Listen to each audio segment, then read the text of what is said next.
हाय दोस्तों, आज हम द्विघात समीकरण के बारे में पढ़ने जा रहे हैं। द्विघात समीकरण देखिए, इसका व्यापक रूप होता है ax² plus bx plus c बराबर 0। ये द्विघात समीकरण का व्यापक रूप है। कोई भी द्विघात समीकरण 0 के बराबर रहता है। अगर किसी चर की घात 2 है तो समझ लीजिएगा कि ये समीकरण द्विघात है। द्विघात समीकरण की पहचान ही 2 होती है। किसी चर की घात अगर 2 रहे तो समीकरण द्विघात कहलाता है। देखिए, द्विघात समीकरण के 2 शून्यक होते हैं, एक अल्फा, दूसरा बीटा। देखिए, द्विघात समीकरण को हल करने के लिए 3 विधियां, सरलतम 3 विधियां बनाई गई है। एक है गुणनखंड विधि,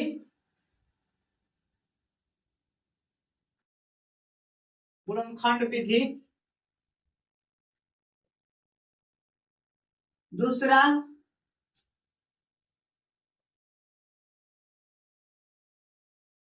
श्रीधराचार्य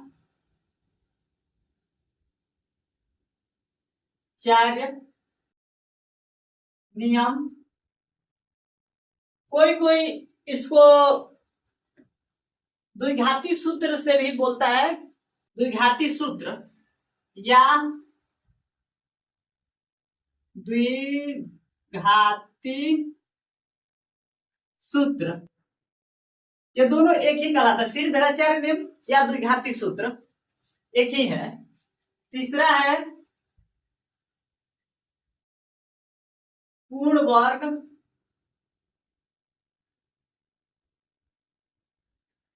बनाने की विधि। देखिए, ये 3 विधियां है। गुणनखंड, पहली विधि गुणनखंड है, दूसरी विधि श्रीधराचार्य या द्विघाती सूत्र, और तीसरी विधि है पूर्ण वर्ग बनाने की विधि। ये 3 तरीकों से हम किसी भी द्विघात समीकरण को हल कर सकते हैं। तो देखिए, हम सबसे पहले हम गुणनखंड विधि द्वारा द्विघात समीकरण का हल ज्ञात करते हैं।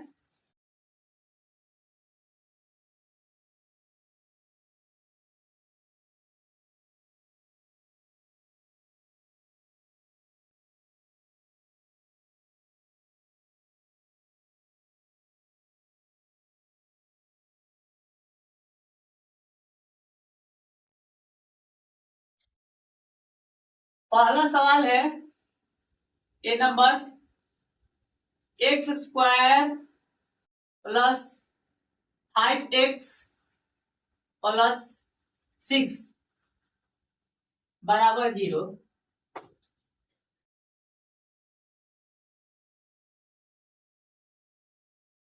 देखिए, ये द्विघात समीकरण है, इसको गुणनखंड विधि द्वारा हम सॉल्व करते हैं।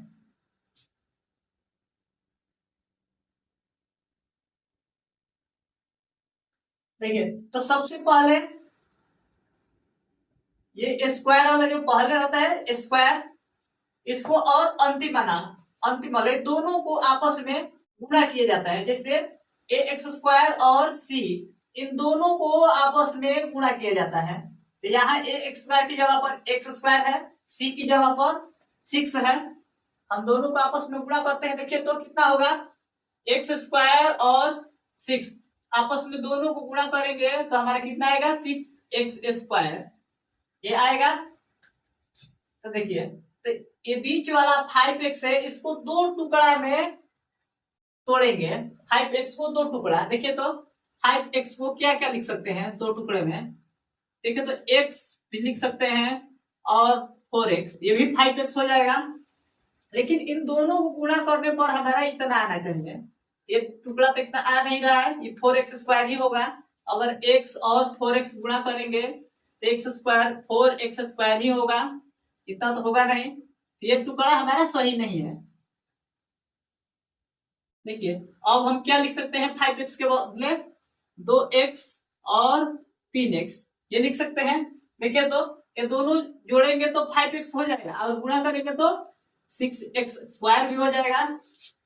ये कहाँ से सोचेंगे कि ये टुकड़ा हम कहाँ से खोजेंगे, इतना जल्दी माइंड में कहाँ से आएगा। तो हम क्या करते हैं, ये 6 है जो इन दोनों का गुणनफल, ये वाला और ये वाला, इन दोनों का गुणनफल जो रहता है उसका हम क्या करते हैं, गुणनखंड, यानी कि 6 को ले लेंगे ऐसे लघुत्तम कर देंगे, सबसे छोटा से छोटा अंक से 2 से करेंगे या 3 से करेंगे, किसी से भी अभाज्य गुणनखंड करेंगे अभाज्य अंक से।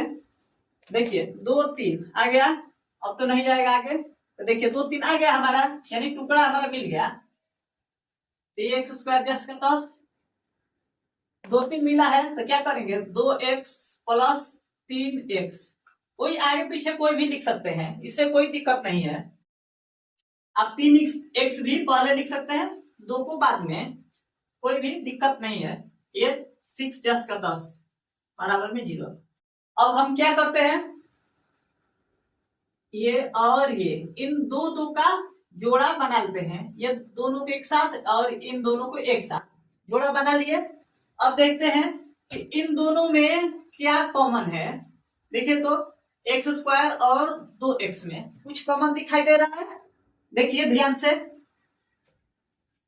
इन दोनों में x और x, देखिए तो इसमें x है, इसमें भी x है, इसमें 2 है, इसमें 2 नहीं है, ये स्क्वायर है, केवल इस दोनों में x दिखाई दे रहा है। तो हम क्या करेंगे, x को कॉमन करते हैं। देखिए x को कॉमन करते हैं, देखिए तो कॉमन करके और यहाँ ब्रैकेट लगाएंगे। देखिए तो यहाँ क्या लिखे कि गुणा करें x से तो x स्क्वायर मिल जाए। देखिए तो ये वाला x से हम गुणा करते हैं, क्या लिखेंगे, गुणा करेंगे तो हमारा इतना आ जाए, यहाँ हम x लिखेंगे। देखिए गुणा करते हैं x और x ले तो हमारा x स्क्वायर आ जाएगा, प्लस है प्लस, उसके बाद देखिए तो अब हमारा 2x चाहिए हमको, हमारे पास केवल x है, तो क्या करेंगे, हम यहाँ कितना लिखेंगे, 2, देखिए 2 लिखेंगे, गुणा करेंगे तो 2x आ जाएगा, प्लस है प्लस। देखिए तो इन दोनों में कुछ कॉमन दिखाई दे रहा है, देखिए इसमें 3 है, इसमें भी 3 है, 3 के पहाड़े में 6 आता है और ये 3 कॉमन कीजिए, दोनों में 3 3 कॉमन है, x तो है नहीं, केवल 3 है। देखिए 3 को बाहर ले लेंगे तो हमारा क्या बचेगा, यहाँ केवल x बचेगा। देखिए 3 है, हमको 3x चाहिए, आप पास में 3 है तो क्या लिखेंगे कि 3x आ जाए इतना, तो यहाँ x गुणा करेंगे तो 3x हो जाएगा, प्लस प्लस 6 चाहिए, 3 है, क्या लिखेंगे 6 हो जाए गुणा करने पर, यहाँ हमारा 2 आएगा, 3 3 दूनी 6 हो जाएगा, ये 0 जस्ट का 10। देखिए तो ये दोनों सेम है ब्रैकेट के अंदर, अगर दोनों सेम आ जाए तो समझिए कि हमारा टुकड़ा सही निकला है। यहाँ जो टुकड़ा मिला है हमारा 2 3 का, ये सही है, यहाँ हमेशा सेम आना चाहिए। अगर सेम नहीं आए तो कहीं समझ लिए कहीं ना कहीं हम गलती कर दिए हैं। तो हम इन दोनों को जो बाहर है इनको हम एक साथ लिख लेते हैं, जो बाहर आता है उसको एक साथ ब्रैकेट के अंदर लिख लेते हैं।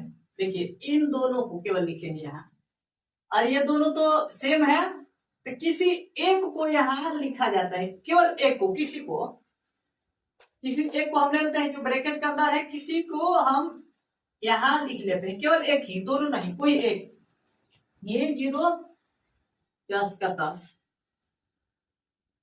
अब देखिए तो हमको इसका हल ज्ञात करना है, मतलब कि हमको इसका मूल ज्ञात करना है, मूल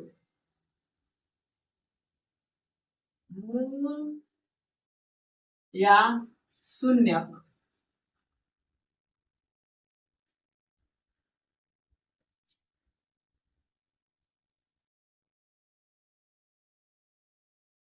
देखिए तो क्या करेंगे, हम 0 के बराबर एक को लेकर 0 के बराबर करते हैं, इसलिए x प्लस 3 बराबर 0, इसलिए x बराबर, अब एक जात वाला एक तरफ कर देते हैं तो उस साइड जाएगा, प्लस है तो उस साइड जाएगा तो माइनस, ये एक आ गया आंसर। फिर इसको लेंगे x प्लस 2 बराबर 0, इसलिए x बराबर -2।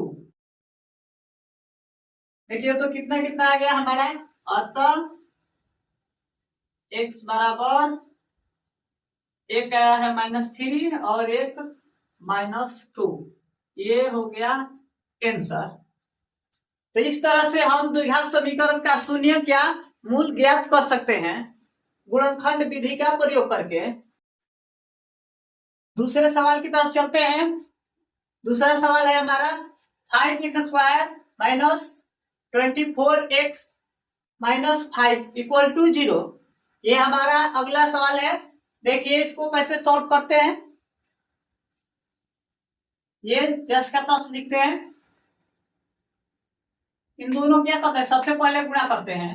कितना होगा 25 माइनस 25 x²। हमको टुकड़ा करना पड़ता है, बीच जो बीच वाला है 24 माइनस 24x, इसका 2 टुकड़ा करना होता है हमारा। 2 टुकड़ा देखिए कैसे करते हैं।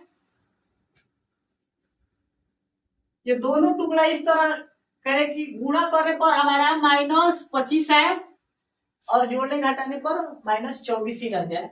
देखिए क्या होगा, टुकड़ा 25 का क्या करते हैं, 25 का अभाज्य गुणनखंड करते हैं 5, फिर ये 5 से 1। देखिए तो 5 5 25 और 1 हो जाएगा 25, 1 में से 25 घटाएंगे तो -24 आ जाएगा। 1 x में से 1 x है, यहाँ पर कितना 25 x घटा दिए -24 आ जाएगा और गुणा करेंगे तो हमारा -25 भी आ जाएगा। ये 10 का 10 -5, ये वाला 10 का 10, केवल इसके बदले ये दोनों लिखे हैं -24 के लिए। देखे तो ये केवल ये प्लस में चाहिए, प्लस। ठीक है तो प्लस x में से -25 घटेगा -24 आ जाएगा। अब क्या करते हैं, 2 का जोड़ा बना लेते हैं और कॉमन करते हैं। देखिए तो इन दोनों में कॉमन x है, 5 तो है नहीं, इसी में केवल 5 है, इसमें नहीं है। इसमें x कॉमन कर लिए तो यहाँ 5x और यहाँ x तो कॉमन हो गया है 8। और देखिए तो इसमें इन दोनों में कुछ कॉमन दिखाई दे रहा है। देखिए ये भी 5 के पौड़े में है, ये भी 5 के पौड़े में है। इसमें x है, इसमें x नहीं है, तो केवल 5 है दोनों में। और देखिए यहाँ हमको ब्रैकेट में प्लस मिला है, यहाँ भी हमको ब्रैकेट में प्लस ही चाहिए, तो माइनस को भी कॉमन करेंगे क्योंकि यहाँ भी माइनस लगा है, यहाँ भी माइनस, हमको दोनों तरफ दोनों जगह प्लस मिला है यहाँ, तो हमको यहाँ भी ब्रैकेट के अंदर प्लस ही चाहिए। तब यहाँ हम क्या करेंगे, माइनस कॉमन करेंगे, दोनों में 5 है तो 5 कॉमन लेंगे। देखिए तो ये क्या लिखे यहाँ कि 25 हो जाए, तो यहाँ हम 5x लिखेंगे। देखिए 5 5 25 हो जाएगा। ये माइनस तो कॉमन हो गया है तो यहाँ हम प्लस लिखेंगे। देखिए गुणा करेंगे तो फिर माइनस हो जाएगा। या क्या लिखे कि गुणा करें तो 5 मिले, इससे गुणा करें तो 5 ही मिले, क्योंकि हमें 5 यहाँ लिखा है तो यहाँ भी हमको 5 ही चाहिए। यहाँ 5 है, गुणा में क्या चीज से गुणा करें 5 में कि 5 ही मिले। एक देखिए ये दोनों एक जैसे है तो क्या करते हैं, इन दोनों को बाहर वाला जो है उनको एक साथ लिख लिया जाता है, x - 5, और इन दोनों में से कोई एक ले लेते हैं और ये 0 के बराबर। अब क्या करते हैं, अब हम एक एक को लेकर 0 के बराबर करते हैं। हमको शून्य ज्ञात करना है तो क्या करेंगे, एक एक को 0 के बराबर करेंगे। इसलिए x - 5 बराबर 0, तो x बराबर हम उस साइड ले जाएंगे, इसको ढकेल के, तो माइनस है तो उस साइड जाएगा तो प्लस होगा। अब फिर हम इसको 0 के बराबर करेंगे। फिर 5x प्लस 1 बराबर 0।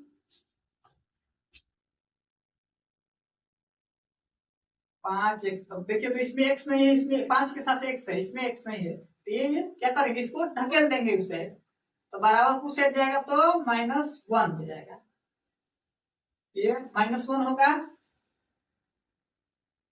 अब देखिए 5x का गुणा में है, x के साथ 5 गुणा में है, तो उस सेट जाएगा तो भागे में हो जाएगा, इसलिए देखिए x बराबर उस साइड ढकेल देते हैं, गुणा में है तो भागा में हो जाएगा। देखिए ये भागा में हो गया, नीचे चला गया, नीचे चला गया मतलब भागा में हो गया। और तब x बराबर हमारा कितना कितना आया है, x का मान 5 आया है और -1/5, ये हमारा आंसर हो गया। यही दोनों शून्य है द्विघात समीकरण के, इस द्विघात समीकरण के ये दोनों शून्य हुए।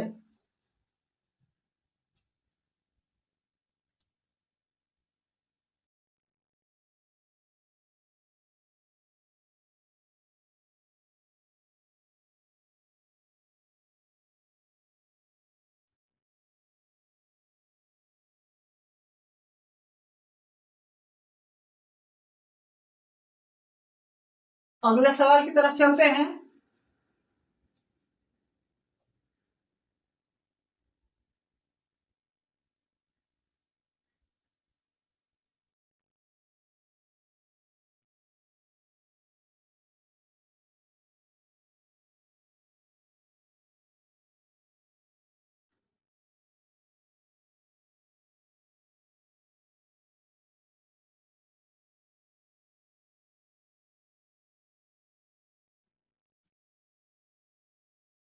देखिए तीसरा सवाल, 3x² minus 3x² minus 2√6x plus 2 बराबर 0, ये हमारा अगला सवाल है तीसरा। इसको देखिए कैसे हम सॉल्व करते हैं, ट्राई कीजिए खुद से कैसे सॉल्व होगा ये गुणनखंड विधि द्वारा।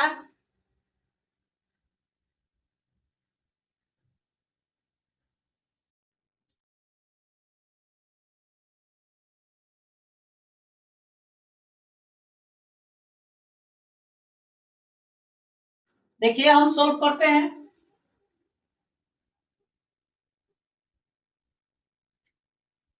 सबसे पहले हम क्या करते हैं, इन दोनों का गुणा करते हैं, फर्स्ट वाला और अंतिम वाला, फर्स्ट और अंतिम इन दोनों को गुणा करते हैं, कितना होगा 3x² है गुणा 2 के साथ, तो ये 6x² हो जाएगा, ये वाला और ये वाला है, इन दोनों को गुणा कर दिए, कितना हुआ।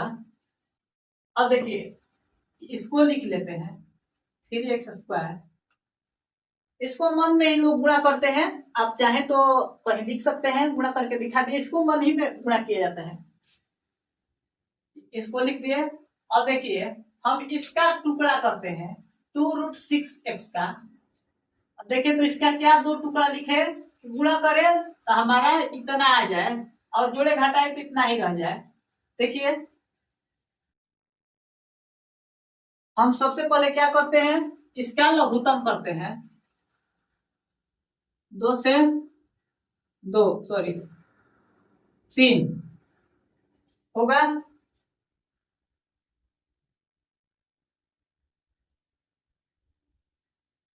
2 3 6 हमारा मिल रहा है, यानी कि 6 के ही टर्म में हमारा टुकड़ा चाहिए। तो देखिए तो अगर हम इसका इस तरह से टुकड़ा करते हैं, 6x माइनस √6x प्लस 2, ये वाला 2 का 10, ये 0। देखिए तो ये दोनों माइनस में दोनों जुट के 1√6x और फिर 1√6x, 2√6x हो जाएगा। देखिए ऐसे समझिए, एक रूट या एक ही है, या तो 2 रूट है नहीं, या हटा देंगे तो ये 1 रूट होगा, 1 रूट है 1√6 और 1√6, 2√6 हो जाएगा, दोनों मिलके, दोनों माइनस में है तो ठीक है। अब देखिए जोड़ा जोड़ा लगा लीजिए, ये आपको दिखाना नहीं है हमेशा, हम केवल आपको समझाने के लिए जोड़ा दिखा रहे हैं। इसलिए लाइन खींचिए, आप लाइन मत खींचिएगा। देखिए इन दोनों में कॉमन क्या है, इन दोनों में कॉमन देखिए इस 3 के बदले, देखिए 3 है, 3 के बदले हम ऐसे लिख सकते हैं क्या, √3 हो सकता है। और ये 6 है, देखिए 6 के बदला हम ऐसे लिख सकते हैं क्या, √6 गुणे √2, फिर हो जाए सॉरी √3 गुणे 6 हो सकता है इतना, फिर 6 हो जाएगा। और ये 9 होगा तो इसका वर्गमूल 3 हो जाएगा बाहर। तो देखिए यहाँ इसमें 3 मिला और इसमें भी 3 मिला, मतलब इन दोनों में हमको कितना कॉमन मिला, √3। तो हम √3 को कॉमन करते हैं। देखिए तो x भी है क्या, x भी मिला है कॉमन। तो क्या क्या बच गया यहाँ हमारा, ये 3 बच गया, रूट में 3 और स्क्वायर है तो x बचेगा, गुणा करेंगे फिर 3 बाहर हो जाएगा। और देखिए √6 में हमारा क्या बचा है, 2, ये तो बाहर कर दिए हैं, केवल ये 2 बचा है हमारा यहाँ, -√2, x तो बाहर चला गया है। ठीक है, अब इन दोनों में कॉमन देखिए, हमको यहाँ माइनस में मिला है, यहाँ हमको माइनस चाहिए, तो माइनस को कॉमन करते हैं, प्लस है तो माइनस। देखिए तो ये 2 है, 2 के बदले क्या लिख सकते हैं, √2 गुणे √2, रूट के टर्म में है तो सभी को रूट के टर्म में लिख कर देखते हैं। 6 के बदले 3 है, देखिए तो इसमें भी 2 है कॉमन, इसमें भी 2 है, मतलब 6 में भी है, √6 में भी 2 कॉमन है, √2 और 2 में भी √2 है, यानी कि इतना कॉमन है हमारा इन दोनों में। देखिए तो √2 कॉमन कर लिए, क्या बच गया हमारा, 6 के बाद 6 में √3 बच गया, और 2 में हमारा एक √2 बच गया, प्लस था माइनस कॉमन है तो यहाँ माइनस √2, एक्स भी यहाँ एक छूट रहा है, एक्स। देखिए तो अब गुणा करेंगे तो ये भी आ जाएगा, इसमें गुणा करेंगे ये भी आ जाएगा, कोई दिक्कत नहीं है।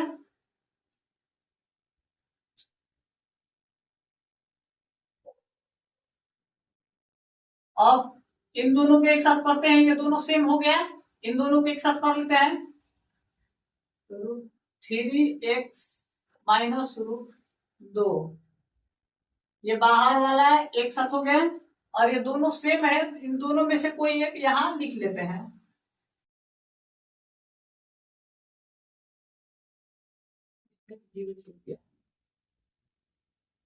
क्या करते हैं, एक एक को 0 के बराबर करते हैं, इसलिए √3x -√2 बराबर 0। ठीक है, तो इसमें x नहीं है, इसके साथ तो x है √3 के साथ, लेकिन √2 के साथ x नहीं है, तो क्या करेंगे, इसको उस साइड खदेड़ देते हैं, इसको इस साइड ढकेलते हैं,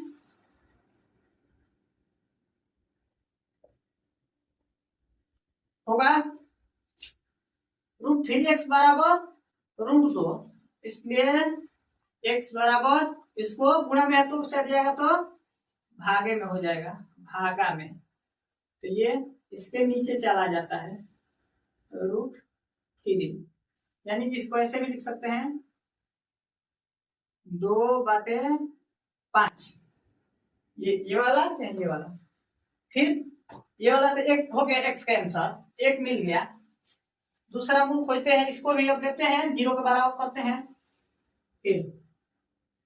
फिर मिलते हैं इसको √3x -√2 बराबर 0, √3x बराबर, ये उस साइड जाएगा तो ये 2 हो जाएगा, इसलिए x बराबर कितना मिल गया, √2/√3, इसको ऐसे भी लिख सकते हैं, एक बड़ा सा रूप देके 2/3, अतः x के यहाँ हमारा सॉरी यहाँ 3,